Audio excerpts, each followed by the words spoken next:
ಶ್ವೇಷಮಿಷ್ಟದಂ ವಂದೇ ಪರಿವ್ರಾಟ್ ಚಕ್ರವರ್ತಿನಂ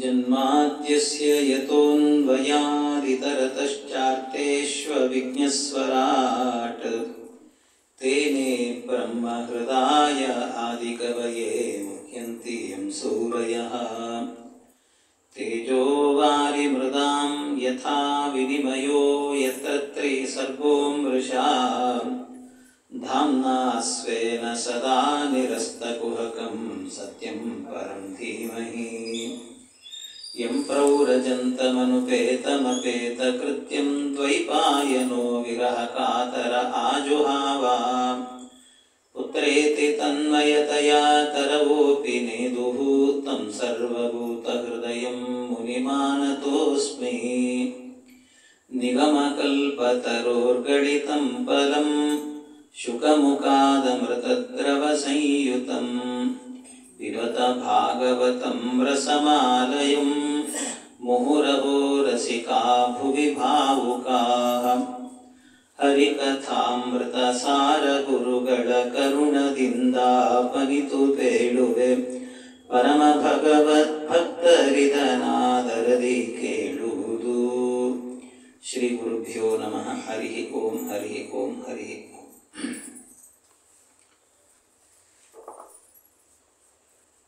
ರಾಜರುಗಳ ಕಥೆಯನ್ನು ಹೇಳುತ್ತಾ ಸೂರ್ಯವಂಶದಲ್ಲಿ ಅನೇಕ ರಾಜರುಗಳ ಕಥೆಯನ್ನು ಹೇಳಿ ಕೊನೆಗೆ ರಾಮಚಂದ್ರ ದೇವರ ಕಥೆಯನ್ನು ಹೇಳಿದರು. ಇನ್ನು ಆ ವಂಶ ಸ್ವಲ್ಪ ಮುಂದುವರಿಯುತ್ತೆ.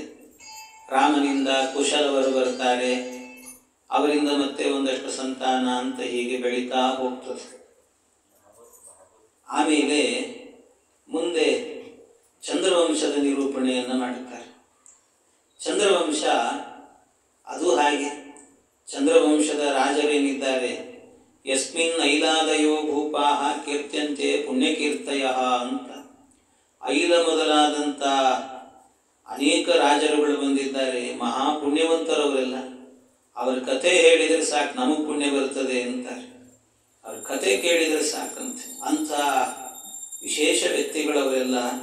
ಸಹಸ್ರ ಶಿರಸತ್ಪುಂಸೋ ನಾವಿಹೃದ ಸರೋರುಹಾತ್ ಜಾತಸ್ಯಾಸೀತ್ ಸುತೋ ಧಾತುಃ ಅತ್ರಿಪಿತೃ ಸಮೋ ಗುಣೈಃ. ಭಗವಂತನ ನಾಭಿಕಮಲದಿಂದ ಅವತರಿಸಿದವರು ಬ್ರಹ್ಮದೇವರು. ಆ ಬ್ರಹ್ಮದೇವರ ಮಾನಸಪುತ್ರರು ಅತ್ರಿ ಮಹರ್ಷಿಗಳು. ಆ ಅತ್ರಿ ಮಹರ್ಷಿಗಳ ಮಕ್ಕಳೇನೆ ಚಂದ್ರ ಅಂತ ಹೇಳ್ತಾರೆ. ತಸ್ಯ ದೃಗ್ಭ್ಯೋ ಭವತ್ಪುತ್ರಃ ಸೋಮೋ ಮೃತಮಯ ಕಿಲ ವಿಪ್ರೌಷದ್ಯಂಬುಗರ್ಭಾಣಾಂ ಬ್ರಹ್ಮಣ ಕಲ್ಪಿತತ್ಪತಿಃ. ಅತ್ರಿ ಮಹರ್ಷಿಗಳ ಕಣ್ಣೇನಿದೆ, ಕಣ್ಣಿನಿಂದ ಒಮ್ಮೆ ಕಣ್ಣೀರು ಹರಿತಂತೆ. ಕಣ್ಣೀರು ಹರಿತು. ಅದು ಯಾಕೆ ಅಂದರೆ ಅನಸೂಯಾದೇವಿಯನ್ನು ನೋಡಿದ್ರಂತೆ. ಅನಸೂಯೆಯನ್ನು ನೋಡುವಾಗ ಆ ದೃಷ್ಟಿಯಲ್ಲಿ ಒಂದು ಮಗು ಬೇಕು ಅನ್ನುವ ಭಾವ ಇತ್ತಂತೆ. ಆ ದೃಷ್ಟಿಯಲ್ಲಿ ದೃಷ್ಟಿ ಮಾತ್ರದಿಂದಲೇ ಕಣ್ಣೀರು ಹರಿದಾಗ ಆ ಕಣ್ಣಿನ ನೀರೇನಿದೆ ಅದೇ ಏನಾಗಿತ್ತಂತೆ, ಗರ್ಭವಾಗೋಯ್ತಂತೆ. ಅದೇ ಗರ್ಭ ಆಯ್ತಂತೆ. ಆ ಗರ್ಭವನ್ನು ಯಾರಾದರೂ ಧಾರಣೆ ಮಾಡಬೇಕಲ್ಲ, ಅದು ಗರ್ಭಧಾರಣೆ ಮಾಡಬೇಕು ಅಂತ 10 ದಿಕ್ಕಿನ ದೇವತೆಗಳೆಲ್ಲರೂ ಕೂಡ, ದಿಗಭಿಮಾನಿ ದೇವತೆಗಳು ಅದನ್ನು ಧಾರಣೆ ಮಾಡಲಿಕ್ಕೆ ಬಂದರಂತೆ. ಧಾರಣೆ ಮಾಡಲಿಕ್ಕೆ ಬಂದರೆ ಯಾರಿಗೂ ಆಗಲಿಲ್ಲ. ಆ ಗರ್ಭ ಏನಾಯಿತು, ಕೊನೆಗೆ ಕೆಳಗೆ ಬಂದು ಬಿತ್ತಂತೆ, ಭೂಮಿಯಲ್ಲಿ ಬಿತ್ತು. ಅದು ಭೂಮಿಯಲ್ಲಿ ಬಿದ್ದಾಗ ಆಗ ಅದನ್ನು ಬ್ರಹ್ಮದೇವರು ನೋಡಿದ್ರಂತೆ. ಆ ಗರ್ಭ ಎಲ್ಲ ಒಟ್ಟು ಸೇರಿತಂತೆ. ಒಟ್ಟು ಸೇರಿದಾಗ ಎಂಥ ಕಾಂತಿ ಅಂತೀರಿ, ದಿವ್ಯವಾದ ಕಾಂತಿ ಅದಕ್ಕೆ. ಆ ಒಟ್ಟು ಸೇರಿದಾಗ ಬ್ರಹ್ಮದೇವರು ಬರ್ತಾರೆ. ಬ್ರಹ್ಮದೇವರು ಬಂದು ಆ ಗರ್ಭವನ್ನು ಎತ್ತಿ ಅದಕ್ಕೆ ಜೀವ ತುಂಬಿದರು. ಜೀವ ತುಂಬಿ ಆಮೇಲೆ ಒಂದು ರಥವನ್ನು ಕೊಟ್ಟರಂತೆ. ಅದಕ್ಕೆ ಕುದುರೆಗಳು, ಬರೀ ಬಿಳಿ ಕುದುರೆಗಳಿರುವಂಥ ಒಂದು ರಥ. ಆ ರಥದಲ್ಲಿ ಇವನನ್ನು ಕೂಡಿಸಿ ಇವನಿಗೆ ರಾಜ ಅಂತ ನಾಮಕರಣ ಮಾಡಿದರಂತೆ. ರಾಜ ಅಂತ ನಾಮಕರಣ. ರಾಜ ಅಂದರೆ ಸಂಸ್ಕೃತದಲ್ಲಿ ಚಂದ್ರ ಅಂತ ಅರ್ಥ. ಚಂದ್ರ.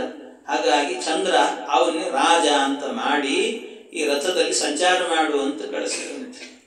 ಆಗ ಇಡೀ ಸಮುದ್ರದ ಸುತ್ತಲೂ ತನಕಲೂ ಕೂಡ ಹೋಗಿ ಭೂಮಂಡಲವನ್ನು ಪ್ರದಕ್ಷಿಣೆ ಮಾಡಿ ಬಂದಂತೆ ರಥದಲ್ಲಿ ಕೂತ್ಕೊಂಡು. ಎಷ್ಟು? 21 ಬಾರಿ ಭೂಮಂಡಲ ಸಂಚಾರ ಮಾಡಿದಂತೆ. 21 ಬಾರಿ ಭೂಮಂಡಲವನ್ನು ಸಂಚಾರ ಮಾಡಿದಾಗ ಆಗ ಸಂಚಾರ ಮಾಡ್ತಾ ಮಾಡ್ತಾ ಮಾಡ್ತಾ ಹೋದ್ಮೇಲೆ ಸುತ್ತಲೂ ಆಗ ಅವನಿಗೆ ಕಿರಣ ಬಿತ್ತಂತೆ, ಅವನ ಪ್ರಭೆ ಬಿದ್ದಾಗ ಆಗ ಲೋಕದಲ್ಲಿ ಎಲ್ಲ ಕಡೆಯಲ್ಲೂ ಕೂಡ ಗಿಡ ಮರಗಳೆಲ್ಲವೂ ಕೂಡ ಬೆಳಿಲಿಕ್ಕೆ ಶುರುವಾಯಿತಂತೆ. ಜಗತ್ತಿನಲ್ಲಿ ಚಂದ್ರನ ಕಿರಣ ಬಿದ್ದಾಗ ಆಗ ಗಿಡ ಮರಗಳು, ಸಸಿಗಳು, ಮರಗಳು ಎಲ್ಲ ಬೆಳಿಲಿಕ್ಕೆ ಚೆನ್ನಾಗಿ ಸಮೃದ್ಧಿ ಆಗುವಂತೆ. ಆವತ್ತಿನಿಂದಲೂ ಕೂಡ ಅವನಿಗೆ ನೀನು ಸಸ್ಯಗಳಿಗೆ ಅಧಿಪತಿಯಾಗುವಂತ ಸಸ್ಯಾಧಿಪ ಚಂದ್ರ, ಇದನ್ನು ಹೇಳುವಾಗ ಪಂಚಾಂಗ ಶ್ರವಣ ಮಾಡ್ತೀವಿ ನೋಡ್ರಿ. ಆ ಪಂಚಾಂಗ ಶ್ರವಣ ಮಾಡುವಾಗ ಸಸ್ಯಾಧಿಪತಿ ಯಾರು, ಮಂತ್ರಿ ಯಾರು ಅಂತೆಲ್ಲ ಹೇಳ್ತಿರ್ತಾರೆ. ಆ ಸಸ್ಯಾಧಿಪತಿ ಅಂದರೆ ಚಂದ್ರ ಸಸ್ಯಾಧಿಪತಿ, ಅದಕ್ಕೋಸ್ಕರ ಅವನ ಸಸ್ಯಾಧಿಪತಿ ಅಂತ ಮಾಡಿದರು. ಆಮೇಲೆ ಅವನನ್ನೇ ಏನು ಮಾಡಿದ್ರಂತೆ, ನೀರಿಗೂ ಕೂಡ ನೀನೇ ಅಭಿಮಾನಿಯಾಗುವಂಥ ವ್ಯವಸ್ಥೆ ಮಾಡಿದರು. ಆಮೇಲೆ ಅಷ್ಟು ಇದೆಲ್ಲ ಆದ ನಂತರ ಬ್ರಹ್ಮದೇವರು ಮತ್ತೆ ಹೇಳಿದ್ರಂತೆ ನೀರಿಗೆ ಅಭಿಮಾನಿಯಾಗು.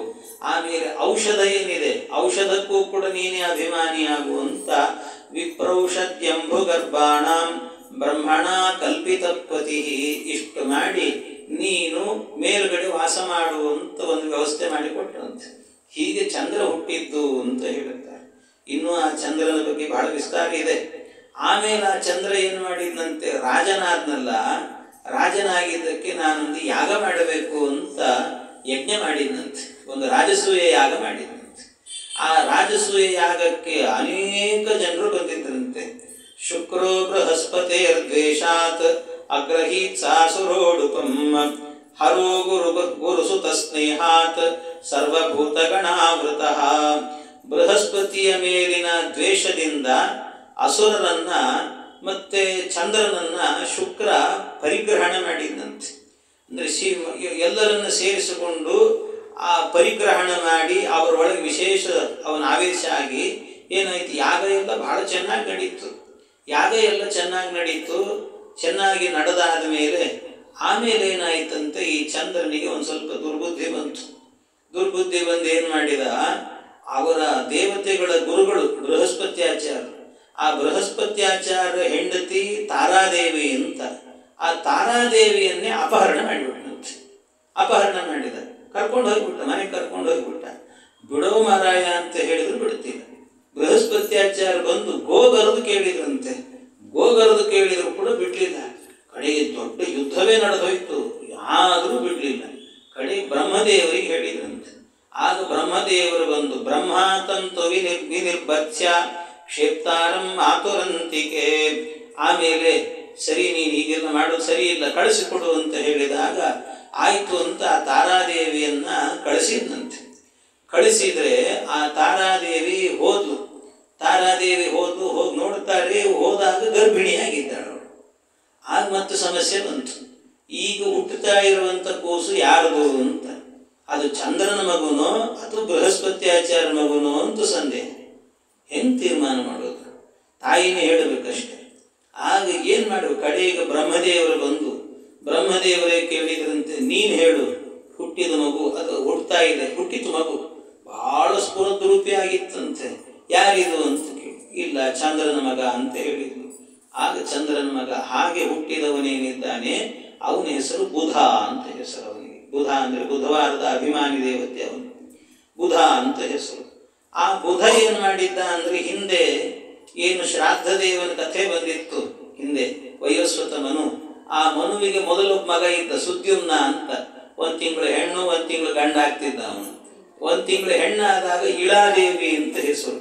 ಆ ಇಳೆಯಾಗಿದ್ದಾಗ ಒಮ್ಮೆ ಏನಾಯ್ತಂತೆ, ಬುದ್ಧ್ಯಾಗ ಭೀರಯಾಯೇನ ಪುತ್ರೇಣೋ ಓಡುರಾಣ್ಣು ಆಣ್ಮುದಮ್ಮ. ಒಮ್ಮೆ ಏನಾಗಿಬಿಡ್ತು, ಈ ಬುಧನಿಗೂ ಮತ್ತು ಇಳಾದೇವಿಗೂ ಸಂಘ ಆಗಿ ಅವರಿಬ್ಬರಿಗೂ ಕೂಡ ಒಂದು ಮಗು ಹುಟ್ಟಿಬಿಡ್ತು. ಹಾಗೆ ಹುಟ್ಟಿದಂಥ ಮಗ ಇದ್ದಾನಲ್ವ, ಅವನ ಹೆಸರೇನು ಅಂದರೆ ಪುರೂರವ ಅಂತ ಹೆಸರು ಅವನನ್ನು, ಪುರೂರವ ಅಂತ. ಅವನಿಗೆ ಇನ್ನೊಂದು ಹೆಸರೇನು ಅಂದರೆ ಐಲ ಅಂತ ಹೆಸರು. ಯಾಕೆ? ಇಳಾದೇವಿಯ ಮಗ ಆದ್ದರಿಂದ ಐಲ ಅಂತಲೂ ಕೂಡ ಕರೀತಿದ್ರಂತೆ. ಅಂತ ಐಲ ಹುಟ್ಟಿದ. ಈ ಪುರೂರವ ಏನಿದ್ದಾನೆ ಅವನು ಪಾಪ ಒಳ್ಳೆ ಚೆನ್ನಾಗಿ ದೇಶ ಆಳಿದವನೇ ಅವನು ಕೂಡ. ಆದರೆ ಅವನಿಗೇನಾಯಿತು ಅಂದರೆ ಕಾಡಿಗೆ ಹೋಗಿ ತಪಸ್ಸು ಮಾಡಬೇಕು ಅಂತ ಅನ್ನಿಸ್ತವನಿಗೆ. ವೈರಾಗ್ಯದಿಂದ ಹೋದ. ಆದರೆ ವೈರಾಗ್ಯದಿಂದ ಹೋದಾಗ ಅಲ್ಲಿ ಕಾಡಿನಲ್ಲಿ ಒಬ್ಬ ಅಪ್ಸರ ಸ್ತ್ರೀ ಬಂದಂತೆ. ಅಪ್ಸರೆ ಅವಳು ಯಾರು ಅಂದರೆ ಊರ್ವಶಿ. ಊರ್ವಶಿ ಎನ್ನುವಂಥ ಅಪ್ಸರೆ ಬಂದು. ಇವಳು ಯಾರು, ಮೂಲತಃ ಯಾರು ಇವಳು ಅಂತಂದರೆ ಊರ್ವಶಿ ಈ ನಾರಾಯಣ ದೇವರಿದ್ದಾರಲ್ಲ, ನರನಾರಾಯಣ ಅಂತ ಇವತ್ತಿಗೂ ಕೂಡ ಬದರಿಕಾಶ್ರಮದಲ್ಲಿ 2 ಬೆಟ್ಟ ಅಂದರೆ ಗಂಗಾ ಮಧ್ಯದಲ್ಲಿ ಅಲಕ್ಕೆ ಹರಿತಾಳೆ. ಆ ಕಡೆ ಬದಿಯಲ್ಲಿರುವುದು ನಾರಾಯಣ ಬೆಟ್ಟ, ಈ ಕಡೆ ಇರುವಂಥದ್ದು ನರಬೆಟ್ಟ ಅಂತ ಹೇಳ್ತಾರೆ. ಆ ಇಡೀ ನಾರಾಯಣ ಬೆಟ್ಟದಲ್ಲಿ ನಾರಾಯಣ ತಪಸ್ಸು ಮಾಡ್ತಾ ಕೂತಿದ್ದಾನೆ, ಋಷಿ ರೂಪದಲ್ಲಿ ತಪಸ್ಸು ಮಾಡ್ತಿದ್ದಾನೆ. ಎಲ್ಲಿಯಾದರೂ ಯಾರಾದರೂ ತಪಸ್ಸು ಯಜ್ಞ ಯಾಗ ಮಾಡಿದರೆ ಇಂದ್ರನಿಗೆ ಸಮಸ್ಯೆ, ಎಲ್ಲಿ ನಾನು ಪೀಠಕ್ಕೆ ಬಂದ್ಬಿಡ್ತಾರೆ ಅಂತ ಅವ್ರಿಗೆ ಗಾಬರಿ. ಅದಕ್ಕೆ ಉಳಿಸ್ಕೊಳ್ಬೇಕಲ್ಲ, ಅದಕ್ಕೇನು ಮಾಡ್ತಿದ್ರಂತೆ ಇಂದ್ರದೇವರು ಅಲ್ಲಿ ಅಪ್ಸರ ಸ್ತ್ರೀಯರನ್ನ ಮನ್ಮಥನ ಎಲ್ಲರನ್ನು ಕಳಿಸ್ಬಿಡೋರು. ಅವರು ತಪಸ್ಸಿಗೆ ಭಂಗ ಮಾಡ್ರಿ ಅಂತ ಕಳಿಸೋರಂತೆ. ಹಾಗೆ ಅನೇಕ ಅಪ್ಸರ ಸ್ತ್ರೀಯರು ಬಂದರಂತೆ. ಅಪ್ಸರ ಸ್ತ್ರೀಯರು ಬಂದು ಅವರೆಲ್ಲರೂ ಕೂಡ ಇವ್ರ ಎದುರಿಗೆ, ನಾರಾಯಣ ಋಷಿಗಳ ಎದುರಿಗೆ ನರ್ತನೆ ಮಾಡಿ ಏನೇನೋ ವಿಚಿತ್ರಗಳು ಮಾಡಿದರೂ ಕೂಡ ಇವರ ತಪಸ್ಸಿಗೆ ಮಾತ್ರ ಭಂಗ ಮಾಡಲಿಕ್ಕಾಗಲಿಲ್ಲ. ಕಡೆಗೆ ಸೋತು ಸುಣ್ಣ ಆದ್ರಂತೆ. ಆಗ ನಾರಾಯಣ ಋಷಿಗಳೇನು ಮಾಡಿದ್ರಂತೆ, ನೀವು ಇಲ್ಲಿ ತನಕ ಬಂದಿದ್ದೀರಿ, ಪಾಪ ಬಹಳ ಸುಂದರವಾಗಿದ್ದೀನಿ ಅಂತ ನೀವು ತಿಳ್ಕೊಂಡಿದ್ದೀರಿ, ನಿಜವಾದ ಸೌಂದರ್ಯ ಹೇಗಿರ್ತದೆ ಅಂತ ನಿಮಗೆ ತೋರಿಸ್ತೇನೆ ನೋಡ್ರಿ ಅಂತ ತನ್ನ ತೊಡೆ ತಟ್ಟಿದ್ರಂತ. ಒಂದ್ಸರ್ತಿ ತೊಡೆ ತಟ್ಟಿದ್ರೆ ತೊಡೆಯಿಂದಲೇ ಒಂದು ಹೆಣ್ಣು ಹುಟ್ಟಿದ್ದಂತೆ. ಆ ತೊಡೆಯಿಂದ ಹುಟ್ಟಿದಂಥ ಹೆಣ್ಣಿದ್ದಾಳಲ್ಲ ಅವಳ ಹೆಸರೇ ಊರ್ವಶಿ ಅಂತ. ಸಂಸ್ಕೃತದಲ್ಲಿ ಊರು ಅಂದರೆ ತೊಡೆ ಅಂತ. ಅಲ್ಲಿಂದ ಹುಟ್ಟಿದವಳಾದ್ರಿಂದ ಅವಳಿಗೆ ಊರ್ವಶಿ ಅಂತ ಹೆಸರಂತ. ಅವಳಿಗೆ ಎಂಥ ಸೌಂದರ್ಯ ಅಂದರೆ ಅಲ್ಲಿ ಏನು ದೇವಲೋಕದಿಂದ ಬಂದಿದ್ರು ಆ ಎಲ್ಲ ಅಪ್ಸರ ಸ್ತ್ರೀಯರು ನಾಚಿ ನೀರಾದ್ರಂತೆ ಒಂದ್ಸರ್ತಿ. ಎಂಥ ಸೌಂದರ್ಯ ಇದು, ಏನು ಕತೆ, ಇದರ ಮುಂದೆ ನಾವು ಕೆಲಸಕ್ಕೆ ಬರೋದಿಲ್ಲ ಅಂತ ಅಂದ್ಕೊಂಡ್ರೆ ಎಲ್ಲರೂ ಅಂದ್ಕೊಂಡು ಇದು ನಿಮಗೆ ಗೆಲ್ಲಕ್ಕಾಗಲ್ಲ ಅಂತ ವಾಪಸ್ ಹೊರಟ್ರಂತೆ. ಆಗ ಹೋಗುವಾಗ ನಾರಾಯಣ ದೇವರು ಹೇಳಿದ್ರಂತೆ, ನನ್ನ ಕಡೆ ಯಾರಾದರೂ ಭಕ್ತರು ಬಂದರೆ ಹಾಗೆ ಖಾಲಿ ಕೈ ಕಳಿಸೋದು ಅಂತ ನಿಯಮ ಇಲ್ಲ ನನ್ನ ಹತ್ರ, ಏನಾದರೂ ಅನುಗ್ರಹ ಮಾಡೇ ಕಳಿಸ್ತೀನಿ. ಅದಕ್ಕೆ ನೀವೇನು ಮಾಡ್ರಿ ಅಂದರೆ ನಿಮಗೊಂದು ಗಿಫ್ಟು ಇಂದ್ರನಿಗೆ ನಾನು ಕೊಟ್ಟೀನಿ ಅಂತ ಹೇಳ್ರಿ, ಈ ಊರ್ವಶಿಯನ್ನು ನಿಮ್ಮ ಅಪ್ಸರೆಯಲ್ಲೇ ಸೇರಿಸ್ಕೊಂಡ್ಬಿಡ್ರಿ ಅಂತ ಕೊಟ್ಟು ಕಳಿಸಿದ್ನಂತೆ. ಆ ಊರ್ವಶಿ ಇಲ್ಲಿ ಬಂದ್ಲು ಅಂತ ಹೇಳ್ತಾರೆ. ಆ ಊರ್ವಶಿ ಬಂದು, ಆ ಊರ್ವಶಿ ಬಂದಾಗ ಊರ್ವಶಿ ಏನಾದಂತೆ, ಅವಳು ಬಂದು ವಯ್ಯಾರದಿಂದ ಬಂದವಳೇನೆ ಪುರೂರವ ನೋಡಿದ. ನೋಡಿ ಅವಳನ್ನು ಮೆಚ್ಚಿದ, ಅವಳನ್ನೇ ಮದುವೆ ಮಾಡ್ಕೊಳ್ಬೇಕು ಅಂತ ಅನ್ಕೊಂಡ. ಬಂದು ಕೇಳಿದ್ನಂತೆ. ಕೇಳಿದರೆ ಅವಳು ಹೇಳಿದ್ನಂತೆ, ಕಂಡೀಷನ್ ಹಾಕಿದ್ನಂತೆ, ನಾನು ಮದುವೆ ಮಾಡ್ಕೊಳ್ತೀನಿ, ಬೇಕಾದ್ರೆ ನಿನ್ನ ಜೊತೆಗೆ ಇರ್ತೀನಿ, 3 ಕಂಡೀಷನ್ ಅಂದ್ಲು. 1-2 ಮೇಕೆ ಹಿಡ್ಕೊಂಬಂದಿದ್ನಂತೆ. ಆ ಮೇಕೆ ನಾನೊಂದು ಮಂಚಕ್ಕೆ ಕಟ್ಟಿ ಹಾಕಿರ್ತೀನಿ, ಆ ಮಂಚಕ್ಕೆ ಕಟ್ಟಿ ಹಾಕಿದಂಥ ಮೇಕೆ ಯಾರು ಕಳ್ತನ ಮಾಡದೇ ಇರುವಂತೆ ನೋಡ್ಕೊಳ್ಬೇಕು ನೀನು. ಅದೇನಾದರೂ ಕಳ್ತನ ಆಯಿತು, ಯಾರು ಎತ್ಕೊಂಡು ಹೋದ್ರು ಅಂದರೆ ನಾನು ಇದನ್ನು ಬಿಟ್ಟು ಹೋಗಿಬಿಡ್ತೀನಿ ಎಂದು. ಇದು ಒಂದು ಕಂಡೀಷನ್. ಇನ್ನೊಂದು ಕಂಡೀಷನ್ ಹಾಕಿದಂತೆ ಏನು ಅಂತಂದರೆ, ನಾನು ನಿನ್ನ ಜೊತೆಗೆ ಇರಬೇಕು ಅಂದರೆ ನಿನ್ನನ್ನು ನಾನು ಬತ್ತಲಾಗಿ ನೋಡಬಾರ್ದು, ನಗ್ನನಾಗಿ ನಿನ್ನನ್ನು ನೋಡಬಾರ್ದು, ಹಾಗೆ ನೀನು ನನ್ನ ಹತ್ರ ವರ್ತನೆ ಮಾಡಬೇಕು ಅಂತ ಹೇಳಿದ್ರು. ಇದೆಲ್ಲ ಹೇಳಿದ ಕೂಡಲೇ ಆಯಿತು ಅಂತ ಒಪ್ಪುಕೊಂಡ. ಅವಳ ಜೊತೆಗೆ ಅನೇಕ ವರ್ಷಗಳ ಕಾಲ ಇದ್ದನಂತೆ. ಇದ್ದು ಸಂಸಾರ ಎಲ್ಲ ಮಾಡಿದರೆ ಆಮೇಲೆ ಏನಾಯಿತು, ಆ ಕಡೆಯಿಂದ ದೇವಲೋಕದಲ್ಲಿ ಗಂಧರ್ವರೆಲ್ಲ ಹಾಡ್ಲಿಕ್ಕೆ ಬಂದಿದ್ರಂತೆ. ಹಾಡು ಹೇಳಲಿಕ್ಕೆ ಬಂದಾಗ ಗಂಧರ್ವ ಲೋಕದಲ್ಲಿ ಆ ದೇವತೆಗಳಿಗೆ, ಗಂಧರ್ವರಿಗೆಲ್ಲ ಹಾಡು ಹೇಳಲಿಕ್ಕೆ ಉತ್ಸಾಹವೇ ಇಲ್ಲ. ಯಾಕೆ ಅಂತ ನೋಡಿದರೆ ಆ ಊರ್ವಶಿ ಇಲ್ಲ ನರ್ತನೆ ಮಾಡಲಿಕ್ಕೆ. ಊರ್ವಶಿಯಲ್ಲಿ ಅಂತ ಕೇಳಿದರೆ ಯಾರೋ ಹೇಳಿದ್ರಿಲ್ಲ, ಪುರೂರವನ ಹತ್ರಕ್ಕೆ ಹೋಗಿದ್ದಾಳೆ ಅಂತ. ಅಲ್ಲ, ಅವಳು ಕಲ್ಸರಿ, ಇಲ್ಲಾಂದ್ರೆ ನಮಗೆ ಉತ್ಸಾಹ ಇರಲ್ಲ ಅಂತ ಅವರು. ಅದಕ್ಕೇನು ಮಾಡಬೇಕು ಗೊತ್ತಾಗಲಿಲ್ಲ. ಕಡೆಗೇನು ಮಾಡಿದ್ರಂತೆ, ಒಬ್ಬ ಗಂಧರ್ವ ವಿಶ್ವಾವಸು ಅಂತ, ಈ ಸಂವತ್ಸರದ ಅಭಿಮಾನಿ ಅವನು, ವಿಶ್ವಾವಸು ಅಂತ ಒಬ್ಬ ಗಂಧರ್ವ. ಆ ಗಂಧರ್ವ ಹೇಳಿದ್ನಂತೆ, ಇಲ್ಲ ಒಂದು ಕೆಲಸ ಮಾಡ್ರಿ, ನನಗೆ ಗೊತ್ತಿದೆ ಅವಳು ಎಲ್ಲಿದ್ದಾಳೆ ಅಂತ ಪುರೂರವನ ಹತ್ರ, ಆದರೆ ಅವಳು ಕಂಡೀಷನ್ ಹಾಕಿದ್ದಾಳೆ. ಅದರಲ್ಲಿ ಒಂದು ಮೇಕೆಯನ್ನು ಕಳ್ತನ ಮಾಡಿದರೆ, ಅವನನ್ನು ನಗ್ನನನ್ನಾಗಿ ಮಾಡಿದರೆ, ಆಗ ಅವಳು ಬಿಟ್ಟು ಹೋಗ್ತೀನಿ ಅಂತ ಹೇಳಿದ್ದಾಳೆ. ಅದಕ್ಕೆ ಆ ಕೆಲಸ ಮಾಡಬೇಕು ನಾವು ಅಂತ ಇವರೆಲ್ಲ ಸೇರಿಕೊಂಡು ಏನು ಮಾಡಿದರು, ರಾತ್ರಿ ಕತ್ಲಲ್ಲಿ ಇವನು ನಗ್ನನಾಗಿ ಮಲಗಿದಾಗ ಮಂಚಕ್ಕೆ ಕಟ್ಟಿ ಹಾಕಿದಂಥ ಮೇಕೆಯನ್ನು ಎತ್ಕೊಂಡು ಹೋದ್ರಂತವ್ರು. ಮೇಕೆ ಎತ್ಕೊಂಡು ಹೋಗ್ತಿದ್ದಾರೆ, ಕೂಗಿದ ಇವನು, ಕೂಗಿದ್ರೆ ಅವ್ರು ನಿಲ್ಲಿಲ್ಲ. ಇನ್ನೊಂದು ಮೇಕೆ ಇತ್ತು, ಅದನ್ನು ಕದ್ಕೊಂಡು ಹೋದ್ರು.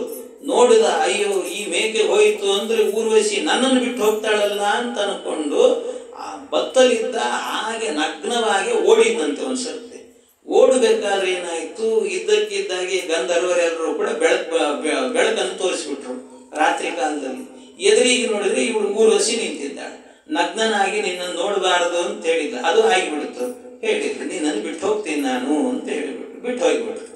ಅವಳು ಬಿಟ್ಟು ಹೋದಾಗ ಇವನು ಗೊಳೋ ಅಂತ ಅತ್ತ ನೀನ್ ಇಲ್ಲದೆ ಬದುಕಲಿಕ್ಕೆ ಸಾಧ್ಯ ಇಲ್ಲ ನಾನು ಅಂತ ಗೊಳೋ ಅಂತ ಅತ್ತನಂತೆ ಅವನು. ಹೀಗೆ ಅಳ್ತಾ ಇದ್ದ.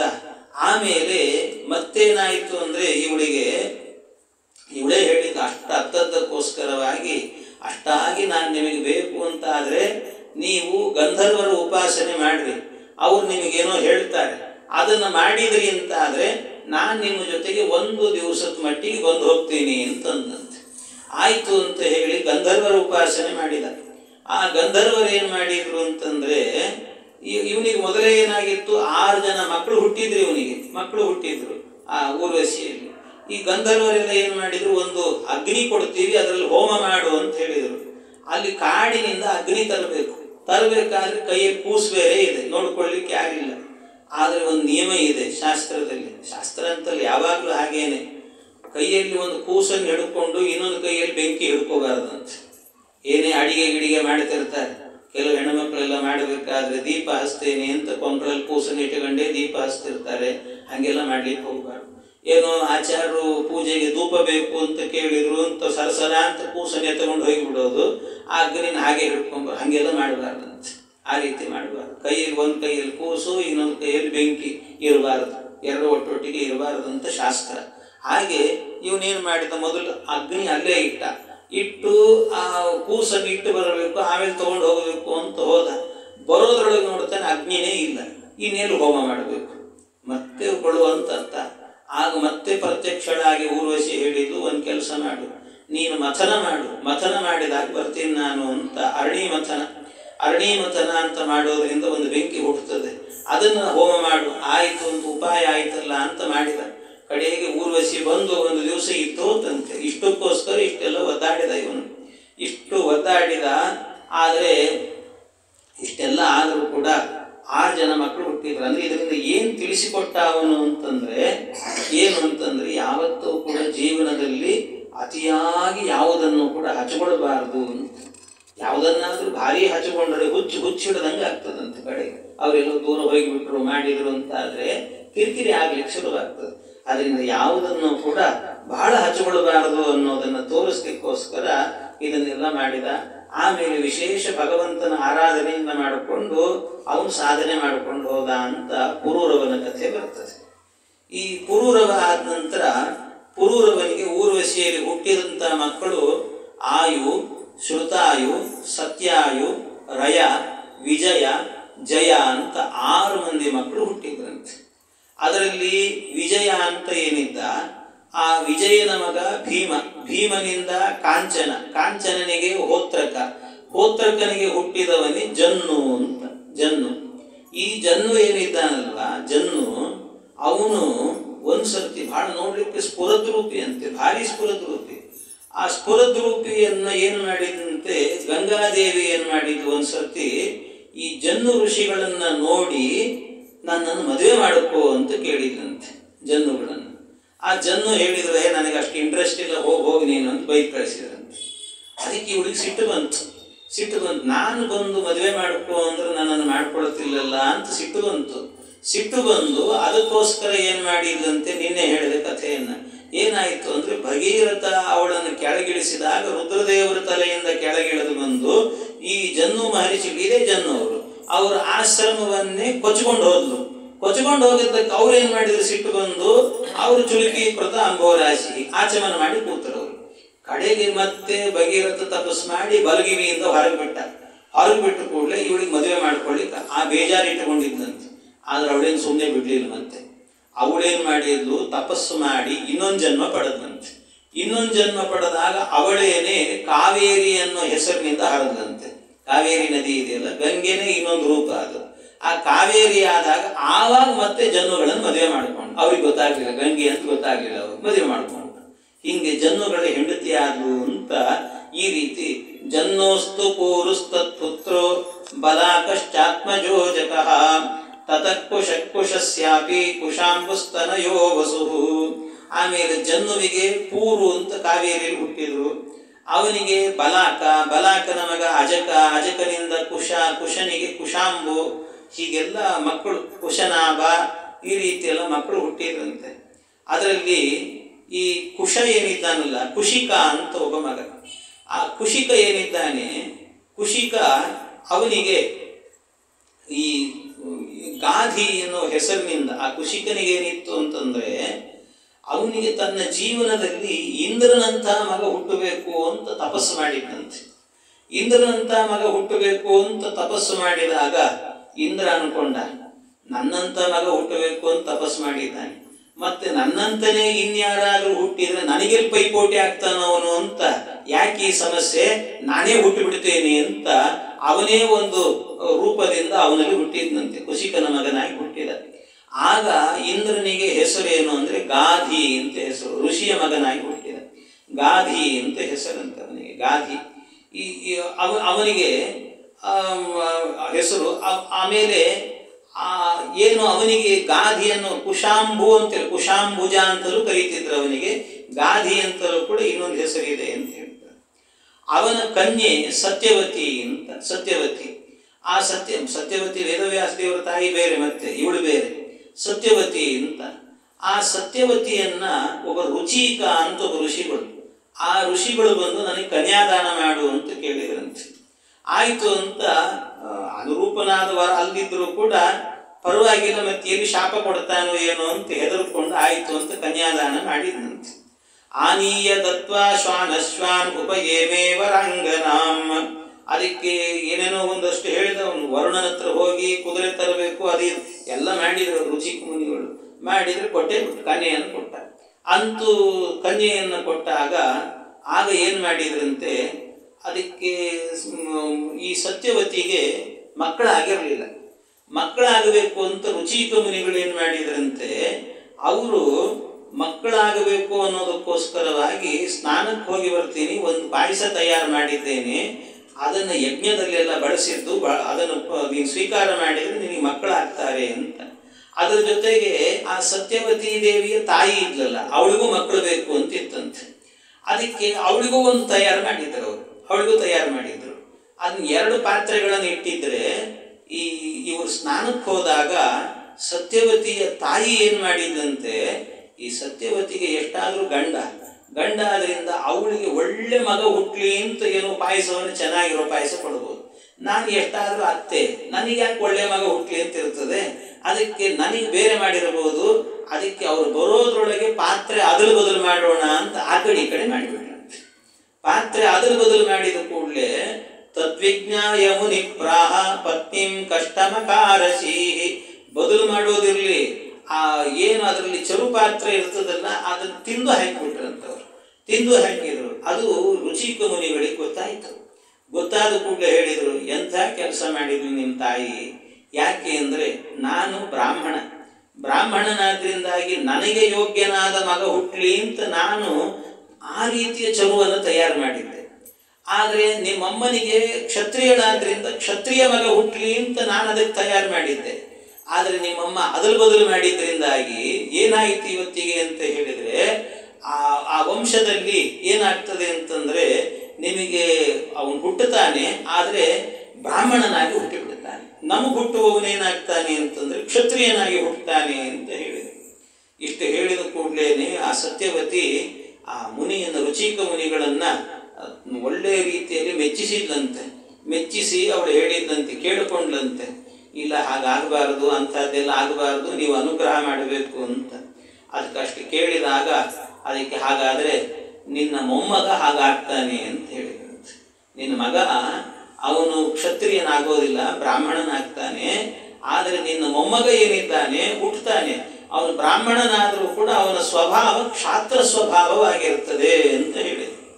ಆಯಿತು ಅಂತಂದರು. ಆಗ ಅವರಿಗೆ ಹುಟ್ಟಿದಂಥ ಮಗ ಏನಿದ್ದಾನಲ್ವ, ಆ ಮಗ ಯಾರು ಅಂದರೆ ಸತ್ಯವತಿ ದೇವಿಯ ಮಗನಾಗಿ ಹುಟ್ಟಿದವರು ಯಾರು ಅಂತ ಹೇಳಿದರೆ ಆಗ ಜಮದಗ್ನಿಗಳು ಹುಟ್ಟಿದ್ದಂತೆ. ಜಮದಗ್ನಿಗಳು, ಅವರು ಜಮದಗ್ನಿಗಳೇನಿದ್ದಾರೆ ಒಳ್ಳೆ ತಪಸ್ವಿಗಳು. ಆ ಕಡೆಯಿಂದ ಏನು ಗಾದಿ ಹೆಂಡತಿ ಇದ್ಲಲ್ಲ, ಅಂದರೆ ಈ ಸತ್ಯವತಿ ತಾಯಿ, ಅವಳು ಚಲುಭಕ್ಷಣೆ ಮಾಡಿದ್ಲು. ಅವಳಲ್ಲೂ ಒಬ್ಬ ಮಗ ಹುಟ್ಟಿದ. ಆ ಮಗನ ಹೆಸರೇನು ಅಂದರೆ ವಿಶ್ವರಥ ಅಂತ ಹೆಸರಂತೆ. ವಿಶ್ವರಥ. ಆ ವಿಶ್ವರಥ ನೋಡ್ರಿ, ಅವಳೇನು ಅಂತಂದ್ರೆ ಅವಳು ಬ್ರಾಹ್ಮಣರಿಗಿಟ್ಟಿರುವಂತಹ ಚರುಭಕ್ಷಣೆ ಮಾಡಿದ್ರಿಂದ ಹುಟ್ಟಿದ್ದು ಕ್ಷತ್ರಿಯ ಜಾತಿಯಲ್ಲಿ, ಆದರೆ ಸ್ವಭಾವ ಎಲ್ಲ ಬ್ರಾಹ್ಮಣ ಸ್ವಭಾವ. ವಿಶ್ವರಥ ಹುಟ್ಟಿದ. ವಿಶ್ವರಥ ಹುಟ್ಟಿದ್ರೆ ಅವನೇನು ಮಾಡಿದ, ಕಾಡಿಗೆ ಹೋದ. ನಿನ್ನೆ ಹೇಳಿದ ಕಥೆ, ವಸಿಷ್ಠರ ಹತ್ರ ನಂದಿನಿ ಹಸುವನ್ನ ಹೋರಾಟ ಮಾಡಿ ತಗೊಳ್ಬೇಕು ಅಂತ ನೋಡ್ದ, ಆಗಲಿಲ್ಲ. ಕಡೆಗೆ ಏನಾಯ್ತು, ಅದಕ್ಕೆ ಬಾಣ ಬಿಟ್ಟ. ದಿಗ್ಬಲಂ ಕ್ಷತ್ರಿಯ ಬಲಂ ಬ್ರಹ್ಮತೇಜೋ ಬಲಂ ಬಲಂ ಅಂತ ಅನ್ಕೊಂಡು ನಾನು ಬ್ರಾಹ್ಮಣನಾಗ್ತೇನೆ ಅಂತ ತಪಸ್ಸನ್ನ ಮಾಡಿದ ವಿಶ್ವರಥ. ತಪಸ್ಸನ್ನ ಮಾಡಿ ತಾನು ಬ್ರಾಹ್ಮಣ್ಯವನ್ನು ಪಡೆದು ಬ್ರಾಹ್ಮಣರೆಲ್ಲರೂ ಕೂಡ ತಾನು ಕೊಟ್ಟಂತ ಮಂತ್ರವನ್ನ ಜಪ ಮಾಡಬೇಕು ಅಂತ ಗಾಯತ್ರಿ ಜಪವನ್ನ ಕೊಟ್ಟ. ಅವನೇ ವಿಶ್ವಾಮಿತ್ರ ಅಂತ ಪ್ರಸಿದ್ಧನಾದ. ವಿಶ್ವರಥ ಹೋಗಿ ವಿಶ್ವಾಮಿತ್ರನಾದ. ಅವನಿಗೆ ಕ್ಷತ್ರಿಯನಾಗಿ ಹುಟ್ಟಿದ್ದು, ಆದರೆ ಅವನ ಸ್ವಭಾವ ಎಲ್ಲ ಬ್ರಾಹ್ಮಣ ಸ್ವಭಾವ ಇತ್ತು. ಈ ಜಮದಗ್ನಿಗಳದ್ದು ಹಾಗಾಗಬೇಕಿತ್ತು, ಬೇಡ ಅಂತ ಪ್ರಾರ್ಥನೆ ಮಾಡಿದ್ರಿಂದ ಮೊಮ್ಮಗ ಹಾಗಾಗ್ತಾನೆ ಅಂದರು. ಆ ಜಮದಗ್ನಿಗಳೇನು ಮಾಡಿದ್ರು, ಇಕ್ಷ್ವಾಕು ವಂಶದ ರೇಣು ಅನ್ನುವಂತಹ ರಾಜನ ಮಗಳನ್ನ ರೇಣುಕಾದೇವಿ ಅಂತ ಹೆಸರು. ಆ ರೇಣುಕಾದೇವಿಯನ್ನು ಮದುವೆ ಮಾಡಿಕೊಳ್ತಾರೆ. ರೇಣುಕಾದೇವಿಯನ್ನು ಮದುವೆ ಮಾಡಿಕೊಂಡಾಗ ಅವರಲ್ಲಿ ಒಬ್ಬ ಮಗ ಹುಟ್ಟಿದಂತೆ. ಅವರಲ್ಲಿ ಹುಟ್ಟಿದಂತ ಮಗ ಏನಿದ್ದಾನಲ್ಲ, ಅವನೇ ಸಾಕ್ಷಾತ್ ಪರಶುರಾಮ ದೇವ ಅಂತ ಪ್ರಸಿದ್ಧನಾದವನು. ಪರಶುರಾಮ ದೇವರು. ಆ ಪರಶುರಾಮ ದೇವರು ಹುಟ್ಟಿದ್ರು. ಪರಶುರಾಮ ದೇವರೇನು ಹುಟ್ಟಿದ್ರಲ್ಲ, ಅವತಾರ ಮಾಡಿದ್ರು. ಅವರು ಹುಟ್ಟಿದ ಕೂಡಲೇನೆ ಆಗ ಏನಾಗಿತ್ತಂತೆ, ಅನೇಕ ಕ್ಷತ್ರಿಯರೆಲ್ಲರೂ ಕೂಡ ಬ್ರಾಹ್ಮಣರ ಬಳಿಯಲ್ಲಿದ್ದಂಥ ಸಂಪತ್ತುಗಳನ್ನೆಲ್ಲ ಕೊಳ್ಳೆ ಹೊಡೆದು ತಗೊಳ್ತಿದ್ರಂತೆ. ಈ ಕಾರ್ತವೀರ್ಯಾರ್ಜುನ ಮೊದಲಾದವರೆಲ್ಲ ಅಂತಹ ಕೆಲಸಗಳನ್ನು ಮಾಡಿದ್ರು. ಅದಕ್ಕೆ ಸಿಟ್ಟು ಬಂತು ಇವರಿಗೆ, ಬ್ರಾಹ್ಮಣರಿಗೆ ಎಷ್ಟು ತೊಂದರೆ ಕೊಡ್ತಾ ಇದ್ದೀರಲ್ಲ, ಈ ಇಡೀ ಭೂಮಿ ಮೇಲೆ ನಿಕ್ಷತ್ರಿಯಂ ಕರೋಮಿ ಅಂದ್ರೆ ಎಲ್ಲೂ ಕೂಡ ನಾನು ಕ್ಷತ್ರಿಯರೇ ಇಲ್ಲದಂತೆ ಮಾಡಿಬಿಡುತ್ತೇನೆ ಅಂತ ಪ್ರತಿಜ್ಞೆ ಮಾಡಿದ್ರಂತೆ ಪರಶುರಾಮ ದೇವರು. ಅದಕ್ಕೋಸ್ಕರ ಕಂಡ ಕ್ಷತ್ರಿಯರನ್ನ ಸಂಹಾರ ಮಾಡಿದ್ರು. ಅದಕ್ಕೆ 21 ಬಾರಿ ಭೂಮಂಡಲ ಸಂಚಾರವನ್ನು ಮಾಡಿದ್ರಂತೆ. 21 ಬಾರಿ ಭೂಮಂಡಲ ಸಂಚಾರ. ಅದಕ್ಕೆ ಇವರು 21 ಬಾರಿ ಭೂಮಂಡಲ ಸಂಚಾರ ಮಾಡಿದ್ದಕ್ಕೇನೆ ದಶರಥ ಮಹಾರಾಜ ಇದ್ದಾನಲ್ಲ, ಅವನು 350 ಮದುವೆ ಮಾಡ್ಕೊಂಡಿದ್ದಂತೆ. ಎಲ್ಲಿಂದ ಎಲ್ಲಿಗೆ ಸಂಬಂಧ? ಇವರು ಭೂಮಂಡಲ ಸಂಚಾರ ಮಾಡಿದರೆ ದಶರಥ ಮಹಾರಾಜ 350 ಮದುವೆ ಯಾಕೆ ಮಾಡ್ಕೋಬೇಕು ಅಂದ್ರೆ, ಅದಕ್ಕೆ ಹೇಳ್ತಾರೆ ಏನು ಅಂದ್ರೆ, ವಿಶ್ವಾಮಿತ್ರರು ಒಂದು ಪ್ರತಿಜ್ಞೆ ಮಾಡಿದ್ರಂತೆ. ಏನ್ ಪ್ರತಿಜ್ಞೆ ಅಂತಂದ್ರೆ, ನಾನು ಎಲ್ಲಾ ಕ್ಷತ್ರಿಯರ ಸಂಹಾರ ಮಾಡುತ್ತೀನಿ, ಆದರೆ ಯಾರಾದರೂ ಕ್ಷತ್ರಿಯ ರಾಜರಾದವರು ಕಲ್ಯಾಣ ಮಂಟಪದಲ್ಲಿ ನಿಂತುಕೊಂಡು ಕನ್ಯಾದಾನವನ್ನು ಸ್ವೀಕಾರ ಮಾಡುತ್ತಾ ಇದ್ದಾರೆ ಅಂದ್ರೆ ಅವರನ್ನು ಕೊಲ್ಲೋದಿಲ್ಲ ಅಂತ ಸಂಕಲ್ಪ ಮಾಡಿದ್ರಂತೆ, ಪ್ರತಿಜ್ಞೆ. ಅದಕ್ಕೆ ಇವರು 21 ಬಾರಿ ಸಂಚಾರ ಮಾಡ್ಕೊಂಡು ಬಂದಾಗ್ಲಿಲ್ಲ, ಅಲ್ಲೆಲ್ಲೋ ಬರ್ತಿದ್ದಾರೆ ಪರಶುರಾಮ ದೇವರು ಅಂತ ಗೊತ್ತಾದ್ರೆ ಸಾಕು, ಒಂದು ಕನ್ಯೆಯನ್ನು ಹಿಡ್ಕೊಂಡು ಹೋಗೋದು, ಕಲ್ಯಾಣ ಮಂಟಪದಲ್ಲಿ ನಿಂತ್ಬಿಡೋದು. ಈ ದಶರಥ ಮದುವೆ ಮಾಡ್ಕೊಂಡು ಹಿಂಗಿದ್ನಂತವನು ದಶರಥ. ಅದಕ್ಕೆ ಮತ್ತೆ ನೋಡಿದ್ರೆ ಇವ್ರು ಸಂಚಾರ ಮಾಡಿದ್ದು 21 ಸರ್ತಿ ಅಷ್ಟೇ, ಆದ್ರೆ ಇವನು ಮದುವೆ ಮಾಡಿಕೊಂಡದ್ದು 350.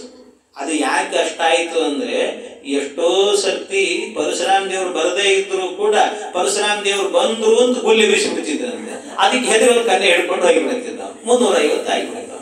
ಹಿಂಗೆಲ್ಲ ಮದುವೆ ಮಾಡ್ಕೊಂಡಿದ್ದ.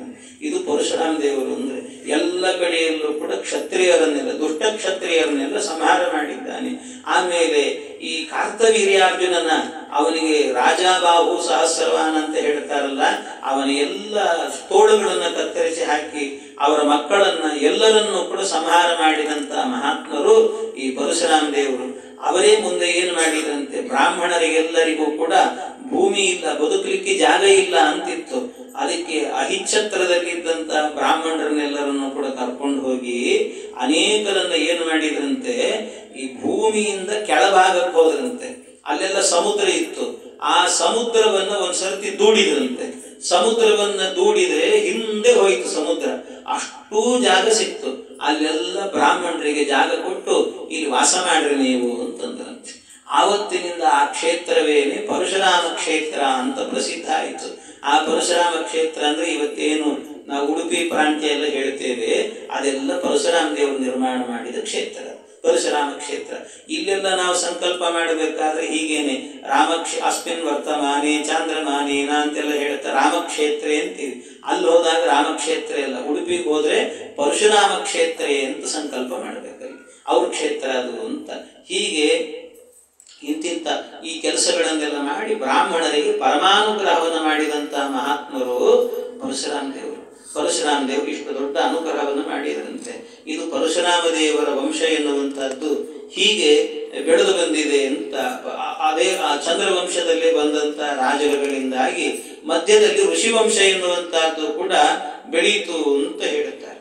ಈ ರೀತಿ ಆಮೇಲೆ ಪರಶುರಾಮ ದೇವರು ಒಂದು ಸಂದರ್ಭದಲ್ಲಿ ಏನಾಯಿತಂತೆ, ಈ ರೇಣುಕಾದೇವಿಯರು ನೀರು ತರಲಿಕ್ಕೆ ಅಂತ ಹೋದಾಗ, ಅಲಂಕಾರಗಳನ್ನು ಮಾಡ್ಕೊಂಡು ಹೋದಾಗ ಒಬ್ಬ ಗಂಧರ್ವ ರಾಜನನ್ನ ನೋಡಿ ಅವರು ಗಂಗಾ ನದಿಯಲ್ಲಿ ಅಪ್ಸರೆಯರೊಡನೆ ಸ್ವಲ್ಪ ಕ್ರೀಡೆಯಲ್ಲಿ ರತರಾಗಿದ್ದರಂತೆ. ಅದನ್ನು ನೋಡಿ ಸ್ವಲ್ಪ ಅವರಿಗೂ ಕೂಡ ಸಂಕೋಚ ಆಯಿತು. ಅದರಿಂದ ಮನಸ್ಸಿನಲ್ಲಿ ಸ್ವಲ್ಪ ಆ ಬುದ್ಧಿ ಬಂತಂತೆ. ಅದಕ್ಕೆ ಏನು ಮಾಡಿದ್ರಂತೆ, ಇದು ಗೊತ್ತಾಯಿತು ಈ ಜಮದಗ್ನಿಗಳಿಗೆ, ತಾಯಿ ತಲೆ ಕಡೀರಿ ಅಂತಂದ್ರಂತೆ. ಬೇರೆ ಬೇರೆ ಮಕ್ಕಳಿಗೆ ಯಾರು ಕಡೀಲಿಲ್ಲ, ಇವರಿಗೆ ಹೇಳಿದ್ರಂತೆ ಕಡಿ ಪರಶುರಾಮ ದೇವರಿಗೆ, ನೀವು ಕಡೀರಿ ಅಂದ್ರಂತೆ. ನೀವಮ್ಮ ತಪ್ಪು ಮಾಡಿ ಹೇಳಿ ಕಡೀರಿ.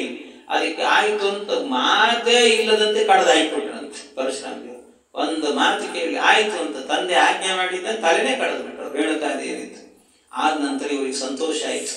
ನನ್ನ ಮಾತನ್ನ ಯಾಕೆ ಏನು ಅಂತಲೂ ಕೂಡ ಕೇಳದೆ ಕ್ಷಣ ಮಾತ್ರದಲ್ಲೇ ಕಡ್ದು ಹಾಕಿದ್ದೀರಲ್ಲ ನೀವು ಅಂತ ಬಹಳ ಸಂತೋಷ ಆಯಿತು ನನಗೆ ಅಂದರು. ಏನಾದರೂ ವರ ಕೇಳು ಅಂದ್ರಂತೆ ಪರಶುರಾಮ ದೇವರನ್ನು.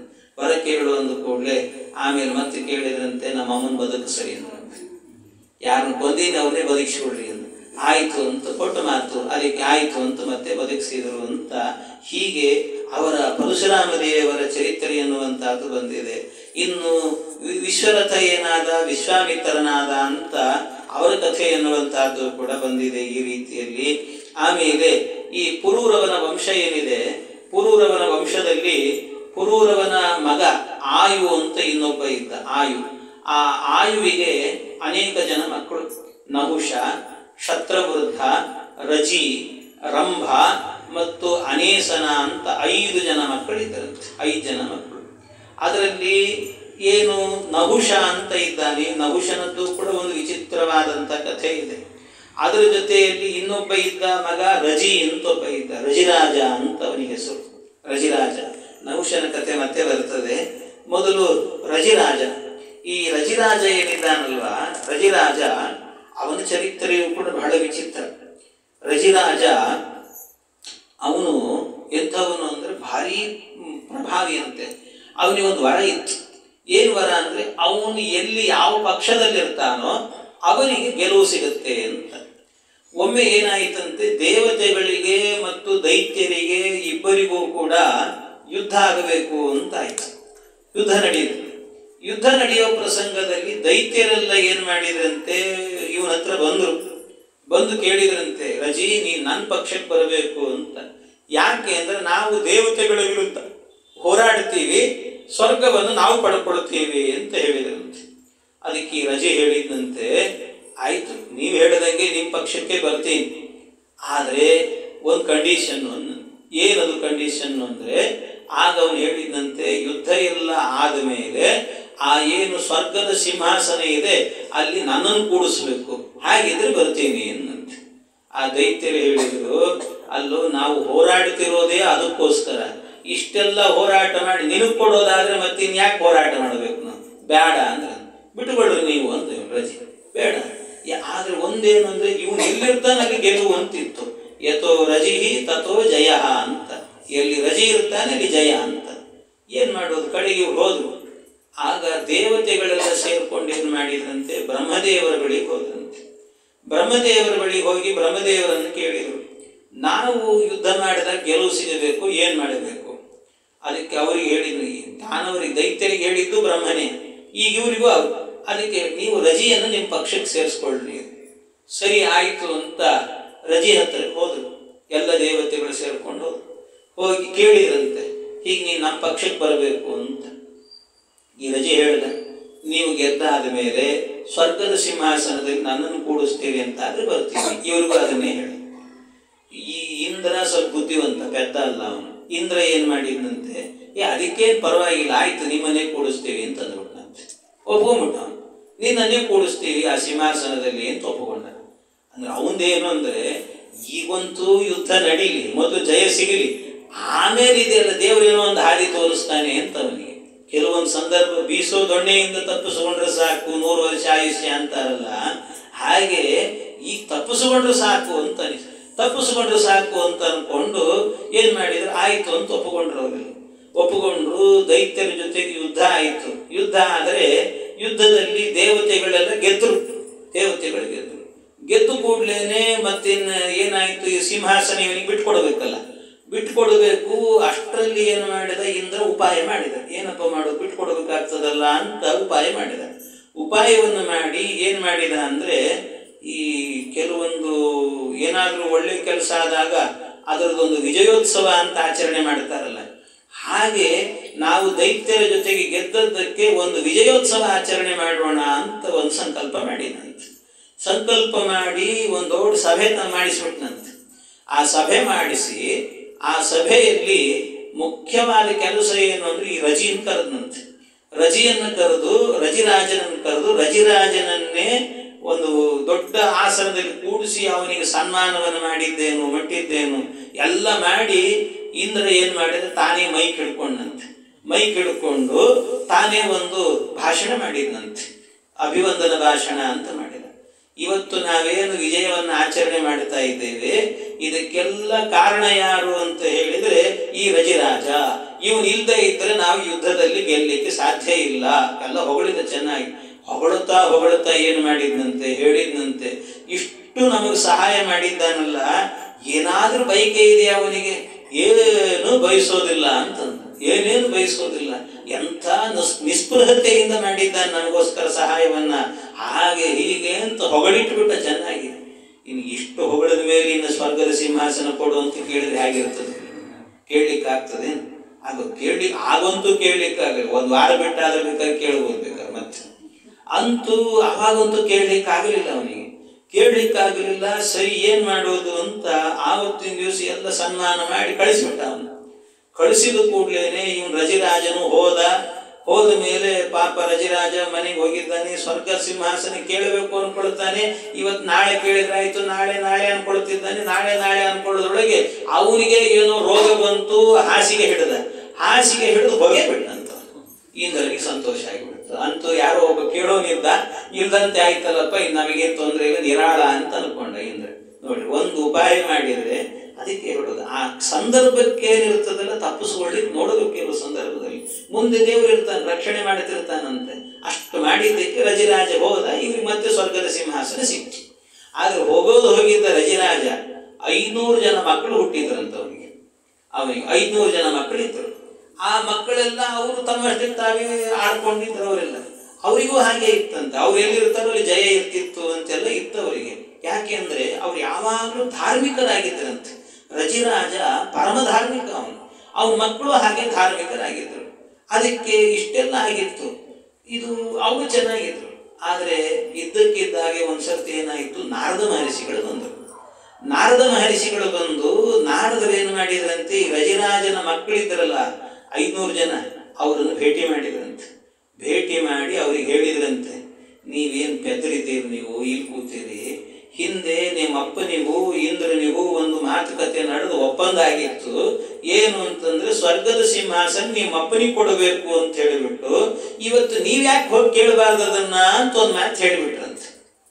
ಇಷ್ಟು ಹೇಳಿಕ್ ಪುರುಸೊತ್ತಿಲ್ಲ. ಅವ್ರಿಗೆ ಅನ್ನಿಸ್ತು, ಹೌದಲ್ಲ, ಇದು ಹಾಗಾದ್ರೆ ನಮ್ಮ ಅಪ್ಪನಿಗೆ ಸೇರಿತ್ತು ಅಂತ ಅನ್ನಿಸಿ ಇಂದ್ರದೇವರ ಹತ್ರ ಹೋಗೇ ಬಿಟ್ರಂತೆ. ಕೇಳಿದ್ರೆ ಅವರಿಗೆ ಇಂದ್ರ ಹೇಳಿದ, ಕೊಡೋದಿಲ್ಲ ಅಂತಂದಂತೆ. ನಿಮ್ಮ ಅಪ್ಪ ಕೊಟ್ಟು ಮಾತು ಅದು ನಿಮಗೆ ಯಾಕೆ ಮಾಡ್ಬೇಕು, ಆಗಲ್ಲ ಅಂದದ್ದಕ್ಕೆ ಯುದ್ಧ ಮಾಡಿ ಬಡಿತೀವಿ ನಾವು ಅಂದ್ರು. ಮೊದಲನೇ ಒಂದ್ಸರ್ತಿ ಯುದ್ಧ ನಡೀತಂತೆ. ಯುದ್ಧದಲ್ಲಿ ದೇವತೆಗಳದೇ ಒಂದಷ್ಟು ಅಂಶ ಹೋದ್ರು. ಆದ್ರೆ ಇನ್ನೂ ಪೂರ್ಣ ಬಿಟ್ಕೊಟ್ಟಿರ್ಲಿಲ್ಲ. ಅಂತೂ ಸೋತರಂತೆ. ಸೋತು ಕೂಡಲೇ ದೇವತೆಗಳು ಸೋತರು. ಏನಿದು ವಿಚಿತ್ರ ಅನಿಸ್ತು. ಯಾಕೆ ಅಂದ್ರೆ ಅದೇ ಹೇಳಿದ್ನಲ್ಲ, ಪರಮ ಧಾರ್ಮಿಕರು. ಯಥೋ ರಜಿ ತಥೋ ಜಯ. ಹಾಗಾಗಿ ರಜರಾಜನ ಮಕ್ಕಳೆಲ್ಲಿದ್ರು ಅಲ್ಲಿ ಜಯ ಬರ್ತಿತ್ತಂತೆ. ಆಗ ಏನಾಯ್ತು ಅಂದ್ರೆ ಏನ್ ಮಾಡೋದು ಅಂತ ಗೊತ್ತಾಗ್ಲಿಲ್ಲ. ಆವಾಗ ಏನ್ ಮಾಡಿದ್ರಂತೆ, ಇಂದ್ರಾದಿ ದೇವತೆಗಳೆಲ್ಲ ಅಲ್ಲ ನಮ್ಮ ಗುರುಗಳೊಬ್ರು ಇದ್ದಾರಲ್ಲ ಅಂತ ನೆನಪಾಯ್ತಂತೆ ಅವ್ರಿಗೆ. ಕಷ್ಟ ಬಂದಾಗ ನೆನಪಾಗ್ತದೆ, ಪುರೋಹಿತರು ಅವ್ರು ಇವರು ಅಂತ ಹೇಳ್ಬಿಟ್ಟು, ಅಲ್ಲಿ ತನಕ ನೆನಪಾಗುದಿಲ್ಲ ಅಂತ. ಅದಕ್ಕೆ ನಮ್ಮ ಗುರುಗಳೊಬ್ರು ಇದ್ದಾರಲ್ಲ ಅವ್ರದ್ದೊಂದು ಸಲಹೆ ಕೇಳೋಣ ಅಂತ ಅನಿಸಿ ಆಗ ಬೃಹಸ್ಪತ್ಯಾಚಾರ್ಯ ಹತ್ತಿರಕ್ಕೆ ಬಂದ್ರು. ಅವರು ಬೃಹಸ್ಪತ್ಯಾಚಾರ್ಯರ ಹತ್ತಿರಕ್ಕೆ ಬಂದಾಗ ಅಲ್ಲಿ ಅವ್ರ ಹತ್ರ ಬಂದು ಕೇಳಿದ್ರಂತೆ, ಸ್ವಾಮಿ ಹೀಗೆ ಯುದ್ಧ ಮಾಡಿದ್ವಿ, ಸೋಲ್ತಾ ಇದ್ದೀವಿ ನಾವು, ಯಾಕೆ ಹೀಗಾಗ್ತಿದೆ ಏನು ಅಂತ. ಅದಕ್ಕೆ ಬೃಹಸ್ಪತ್ಯಾಚಾರ್ಯ ಹೇಳಿದ್ರಂತೆ, ಇಲ್ಲ ಏನಿಲ್ಲ, ಇದು ಯಾಕೆ ಹೀಗೆ ಮಾಡಿದ್ರಿ, ಮೊದಲು ಮಾತು ಕೊಡಬೇಕು, ನೀವು ರಜಿರಾಜನಿಗೆ ಮಾತು ಕೊಟ್ರಿ, ಕೊಡೋಕ್ಕಿಂತ ಮೊದಲು ಒಂದು ಮಾತು ನನ್ನನ್ನಾದ್ರೂ ಯಾಕೆ ಕೇಳಲಿಲ್ವ ನೀವು ಅಂತ ಹೇಳಿದ್ರಂತೆ. ಏನೋ ಸ್ವಾಮಿ ಗೊತ್ತಾಗ್ಲಿಲ್ಲ, ಕೊಟ್ಬಿಟ್ಟಿದ್ದೀರಿ, ಆಯ್ತು ಒಂದು ಕೆಲಸ ಮಾಡ್ರಿ, ಇನ್ನು 15 ದಿವಸ ಬಿಟ್ಟು ಬರ್ರಿ, ಆಮೇಲೆ ನಿಮಗೆ ನಾನು ಹೇಳ್ತೇನೆ ಅಂತಂದ್ರಂತೆ. ಆಯ್ತು ಅಂತ ಹೇಳಿ ಇಂದ್ರಾದಿ ದೇವತೆಗಳು ಹೋದ್ರು. ಹೋಗಿ ಆದ ನಂತರ ಆಮೇಲೆ 15 ದಿವಸ ಬಿಟ್ಟು ಬಂದ್ರಂತೆ. 15 ದಿವಸ ಬಿಟ್ಟು ಬಂದಾಗ ಆಗ ಬೃಹಸ್ಪತ್ಯಾಚಾರ್ಯ ಹೇಳಿದ್ರಂತೆ, ಇನ್ನೊಂದು ಸರ್ತಿ ಹೋಗಿ ಯುದ್ಧ ಮಾಡ್ರಿ, ಇಲ್ಲ ಮತ್ತೆ ಸೋಲ್ತೀವಿ ನಾವು, ಇಲ್ಲ ನಾ ಹೇಳ್ತೀನಿ ಯುದ್ಧ ಮಾಡ್ರಿ ನೀವು ಅಂದ್ರಂತೆ. ಆಯ್ತು ಅಂತ ಹೋದ್ರು. ಆ ರಜಿರಾಜನ ಮಕ್ಕಳ ಹತ್ರ ಎಲ್ಲ ರಾಜೇಯರು ಅವರೆಲ್ಲ ಅವ್ರ ಜೊತೆಗೆ ಯುದ್ಧವನ್ನ ಮಾಡಿದ್ರು. ಯುದ್ಧ ಮಾಡುತ್ತಾರೆ, ಆ ರಾಜೇಯರನ್ನೆಲ್ಲ ಸೋಲಿಸಿ ಅವರ ಸಂಹಾರ ಮಾಡಿ ಗೆದ್ದೇ ಬಿಟ್ರಂತೆ ದೇವತೆಗಳೇ ಗೆದ್ದು ಬಿಟ್ರು. ಆಮೇಲೆ ಗೆದ್ದಾದ ನಂತರ ಅವರಿಗೆ ಡೌಟ್ ಬಂತು, ಏನಿದು ವಿಚಿತ್ರ, ನಾವು 15 ದಿವಸಕ್ಕೆ ಮೊದಲು ಯುದ್ಧ ಮಾಡಿದಾಗ ಅವ್ರ ಕೈಯಲ್ಲೇ ಸೋತ್ವಿ, ಇವತ್ತು ಬೃಹಸ್ಪತ್ಯಾಚಾರ್ಯ ಹೇಳಿದ ಕೂಡಲೇ ಗೆದ್ದು ಬರ್ತಾ ಇದೆ, ಏನಂಥ ಶಕ್ತಿ ಬೃಹಸ್ಪತ್ಯಾಚಾರ್ಯರ ಮಾತಲ್ಲಿ ಅಂತ ಅದನ್ನು ತಿಳ್ಕೊಳ್ಬೇಕು ಅಂತ ಮತ್ತೆ ಬೃಹಸ್ಪತ್ಯಾಚಾರ್ಯ ಬಳಿಗೆ ಹೋದ್ರಂತೆ. ಸ್ವಾಮಿ ಹಿಂದೆ ನಾವು ಗೆಲ್ಲಿಲ್ಲ, ಈಗ ಗೆದ್ವಿ, ಏನಾದ್ರೂ ಗುಟ್ಟೇನು ಅಂತ ಕೇಳಿದ್ರಂತೆ. ಅದಕ್ಕೆ ಅವ್ರು ಹೇಳಿದ್ರಂತೆ, ಏನಿಲ್ಲ, ಈ 15 ದಿವಸ ಗ್ಯಾಪ್ ತಗೊಂಡಿದ್ನಲ್ಲ ನಾನು, ಆ 15 ದಿವಸದಲ್ಲಿ ಒಂದು ಶಾಸ್ತ್ರ ರಚನೆ ಮಾಡಿದೆ ಅಂದ್ರಂತೆ. ಯಾವ ಶಾಸ್ತ್ರ ಅಂತ ಕೇಳಿದ್ರೆ ಚಾರ್ವಾಕ ಶಾಸ್ತ್ರ ಅಂತ ಒಂದು ಶಾಸ್ತ್ರ ರಚನೆ ಮಾಡಿದೆ. ಚಾರ್ವಾಕ ಶಾಸ್ತ್ರದಲ್ಲಿ ಏನ್ ಹೇಳ್ತಾರೆ ಅಂದ್ರೆ, ಋಣಂ ಕೃತ್ವ ಘೃತಂ ಪಿಬೇತ್ ಅಂತ ಹೇಳ್ತಾರೆ. ಋಣಂ ಕೃತ್ವ ಘೃತಂ ಪಿಬೇತ್ ಅಂತ ಹೇಳಿದ್ರೆ ಸಾಲ ಮಾಡಿ ಆದರೂ ಕೂಡ ತುಪ್ಪ ಕುಡಿ ಅಂತ ಅರ್ಥ. ಅದ್ರ ಅರ್ಥ ಏನು ಅಂದ್ರೆ, ಸಾಲ ಮಾಡು, ಋಣ ತೀರಿಸ್ಬೇಕು ಅಂತಿಲ್ಲ, ಸಾಲ ತೀರಿಸ್ಬೇಕು. ಅಲ್ಲ ಪಾಪ ಬರಲ್ವಾ ಅಂದ್ರೆ, ಪಾಪ ಅನ್ನೋದು ಇದ್ರೆ ಅಲ್ವಾ ಬರ್ಲಿಕ್ಕೆ, ದೇವರು ಅನ್ನೋದು ಇದ್ರೆ ಅಲ್ವ ನಮಗೆ ಪಾಪ ಕೊಡ್ಲಿಕ್ಕೆ, ಸ್ವರ್ಗ ನರಕ ಅನ್ನೋದು ಇದ್ರೆ ಅಲ್ವಾ, ಯಾವುದೂ ಇಲ್ಲ. ಕಣ್ಣಿಗೆ ಕಾಣೋದು ಮಾತ್ರ ಸತ್ಯ. ಧರ್ಮ ಇಲ್ಲ, ಅಧರ್ಮ ಇಲ್ಲ, ಪಾಪ ಇಲ್ಲ, ಪುಣ್ಯ ಇಲ್ಲ, ದೇವರು ಇಲ್ಲ, ದೇವತೆಗಳು ಇಲ್ಲ, ಏನೂ ಇಲ್ಲ ಅಂತ ಹೀಗೆ ವಾದವನ್ನ ಮಾಡುವಂತ ಒಂದು ಶಾಸ್ತ್ರ ಅದು ಚಾರ್ವಾಕ ಶಾಸ್ತ್ರ. ಇದನ್ನ ರಚನೆ ಮಾಡಿ ಇದು ಕೇಳಿದ ತಕ್ಷಣ ಯಾರಿಗೆ ಖುಷಿ ಆಗಲ್ಲ ಹೇಳ್ರಿ? ಸಾಲ ಮಾಡಿರಿ ನೀವು, ಅದೇನು ತೀರಿಸ್ಬೇಕು ಅಂತಿಲ್ಲ, ನಿಮ್ಮಷ್ಟಕ್ಕೆ ನೀವು ಸುಖವಾಗಿರ್ರಿ ಅಂತಂದ್ರೆ ಯಾರಿಗೆ ಖುಷಿ ಆಗಲ್ಲ? ಮತ್ತೇನು ಈ ಕೆಲಸ ಇಲ್ಲದೆ ದುಡ್ಡು ಬರ್ತದೆ ಅಂದ್ರೆ ಯಾರು ಬೇಡ ಅಂತ ಹೇಳಿ. ಅದರಿಂದಾಗಿ ಅವ್ರಿಗೆ ಭಾರಿ ರುಚಿಸ್ಬಿಡುತ್ತಂತೆ. ಆ ರಾಜ ಏನಿದ್ರಲ್ಲ, ರಜಿರಾಜನ ಮಕ್ಕಳು, ಅವರಿಗೆಲ್ಲ ರುಚಿಸ್ತು ಆ ಶಾಸ್ತ್ರ. ಅವರೆಲ್ಲ ಅದನ್ನೇ ಅನುಸರಣೆ ಮಾಡ್ಲಿಕ್ಕೆ ಶುರು ಮಾಡಿದರು. ಅಂದ್ರೆ ಅಲ್ಲಿಂದ ಅಧರ್ಮದ ಹಾದಿ ಹಿಡಿದ್ರು. ಅವರ ಅಧರ್ಮದ ಹಾದಿ ಹಿಡಿದ ಮೇಲೆ ನೀವು ಯುದ್ಧ ಮಾಡ್ರಿ ಅಂತ ಕಳಿಸಿದೆ. ಅವರು ಧರ್ಮಭ್ರಷ್ಟರಾಗಿದ್ರು, ಆದ್ರಿಂದ ನಿಮ್ಮ ಕೈಯಲ್ಲಿ ಸೋತರು ಅಂತ ಹೇಳಿದ್ರಂತೆ. ಅಂದ್ರೆ ಧಾರ್ಮಿಕವಾಗಿದ್ರೆ ಎಷ್ಟು ದಿವಸ ಆದರೂ ಕೂಡ ದೇವರ ಅನುಗ್ರಹ ಇರುತ್ತದೆ. ನಾವು ಧಾರ್ಮಿಕತೆಯನ್ನು ಬಿಟ್ವಿ ಅಂದ್ರೆ ಆಗ ದೇವರ ಅನುಗ್ರಹ ಹೋಯಿತು ಅಂತ ಅರ್ಥ. ಆದ್ರಿಂದ ಇದೆಲ್ಲ ಆಯ್ತು. ಅಂದ್ರೆ ಈ ಚಾರ್ವಾಕ ಶಾಸ್ತ್ರವನ್ನು ಇದಕ್ಕೋಸ್ಕರ ಬೃಹಸ್ಪತ್ಯಾಚಾರ್ಯರು ರಚನೆ ಮಾಡಿದ್ದು ಅಂತ ಹೇಳ್ತಾರೆ. ಹೀಗೆ ಇದೆಲ್ಲವೂ ಕೂಡ ಏನು ಅಂತಂದ್ರೆ, ಇದು ರಾಜೇಯರು ಅಂತ ಹೇಳ್ತಾರಲ್ಲ, ಆ ರಾಜೇಯರ ಕಥೆಗಳಿವೆಲ್ಲವೂ ಕೂಡ ಅಂತ ಇಷ್ಟೆಲ್ಲ ಕಥೆಗಳನ್ನು ಹೇಳಿದ್ದಾರೆ. ಇಂಥ ರಾಜೇಯರ ಚರಿತ್ರೆ ಎನ್ನುವಂತಹದ್ದು. ಆಮೇಲೆ ಮುಂದೆ ಈ ನಹುಷ ರಾಜನ ಕಥೆಯನ್ನು ಕೂಡ ಹೇಳುತ್ತಾರೆ. ಅದು ರೋಚಕವಾಗಿರುವಂತಹದ್ದೇ ನಹುಷ ರಾಜನ ಕಥೆ. ನಹುಷನಿಗೆ ಮುಂದೆ ಅನೇಕ ಜನ ಮಕ್ಕಳಿದ್ದಾರೆ. ನಹುಷ ರಾಜನಿಗೆ, ಅವನಿಗೆ ಯತಿ, ಯಯಾತಿ, ಸಂಯಾತಿ, ಆಯಾತಿ, ವಿಯತಿ, ಕೃತಿ ಅಂತ 6 ಜನ ಮಕ್ಕಳು ಹುಟ್ಟುತ್ತಾರೆ. ಅದರಲ್ಲಿ ಯತಿ ವೈರಾಗ್ಯದಿಂದಾಗಿ ರಾಜ್ಯ ಬೇಡ ನನಗೆ ಅಂತ ಕಾಡಿಗೆ ಹೋಗಿಬಿಡ್ತಾನಂತೆ. ಅನಂತರದಲ್ಲಿ ನಹುಷನಿಗೆ ಒಂದು ದೊಡ್ಡ ಚಾನ್ಸ್ ಸಿಗ್ತದೆ. ಏನು ಅಂದ್ರೆ ಸ್ವರ್ಗಾಧಿಪತ್ಯವನ್ನ ಪಡೆಯುವಂತ ಒಂದು ಯೋಗ ಬರ್ತದೆ ಅವನಿಗೆ. ಆ ಯೋಗ ಹೇಗೆ ಬಂತು, ಅವನಲ್ಲಿ ಕೂತಾಗ ಏನ್ ಮಾಡಿದ, ಅದರಿಂದ ಮತ್ತೆ ಎಲ್ಲಿ ಹೋದ, ಆ ಎಲ್ಲ ಪ್ರಸಂಗಗಳು ರೋಚಕವಾಗಿದ್ದಾವೆ. ಅದನ್ನು ಮತ್ತೆ ನಾಳೆ ದಿವಸ ಸೇರಿದಾಗ ಚಿಂತನೆ ಮಾಡೋಣ ಅಂತ ಹೇಳ್ತಾ ಇಂದಿನ ಉಪನ್ಯಾಸ ಕೃಷ್ಣ ಅರ್ಪಣ.